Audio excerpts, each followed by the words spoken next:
Breaking Gulf News. Dubai, Muslims and Israeli police clashed at occupied Jerusalem's Haram Al Sharif for a second straight day on Monday as Jewish colonists celebrated their New Year and protesters vowed to protect Islam's third holiest site. As they had the day before, Israeli security forces entered the site early on Monday to prevent Muslim youths from protesting the Jewish intrusions, according to the regime's police said. Clashes then broke out on the hilltop complex, with booms heard from outside its gates. Muslims have barricaded themselves inside Haram Al Sharif amid protests over access to the site. As the police entered the compound, masked youths fled inside the mosque and threw stones at the force, a police statement said. Police said that 5 protesters were arrested in the area and visits went ahead as planned. Another 4 were arrested in skirmishes between occupation forces and protesters in the surrounding alleys of occupied Jerusalem's Old City. Regime police fired stun grenades while hitting and kicking demonstrators and journalists as they sought to push back crowds.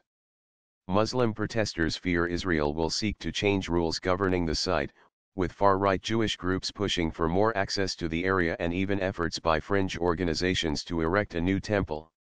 The Israeli occupation's Prime Minister Benjamin Netanyahu has said the status quo will be preserved at the sensitive site, but suspicions remain among the native Palestinians. Some of the young men have been sleeping inside the compound for 2 or 3 days to defend it, Mohammed, a 50-year-old among dozens of women protesting outside the gates of Haram Al Sharif said. "We are protecting Al-Aqsa. We are not terrorists." A journalist outside the gate saw a Jewish visitor leaving the area scuffle with Muslims outside. Jewish intrusions to the Muslim site increased during Jewish holidays, with some 650 visitors on Sunday, according to regime police.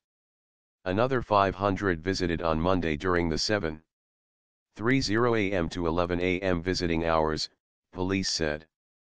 Far-right Israeli Agriculture Minister Uri Ariel was among Jewish activists who visited on Sunday, Israeli media reported.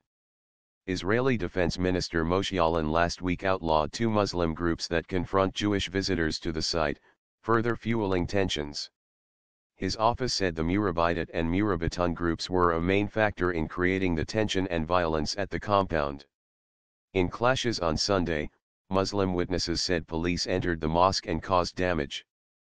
Police claimed only that they closed its doors to lock in rioters throwing stones, fireworks, and other objects. Palestinian President Mahmoud Abbas condemned Sunday's raid, saying sites such as Al-Aqsa constituted a red line and adding that we will not allow attacks against our holy places. Israel occupied East Jerusalem, where Al-Aqsa is located, in the Six-Day War of 1967 and later annexed it in a move never recognized by the international community. With inputs from AFP.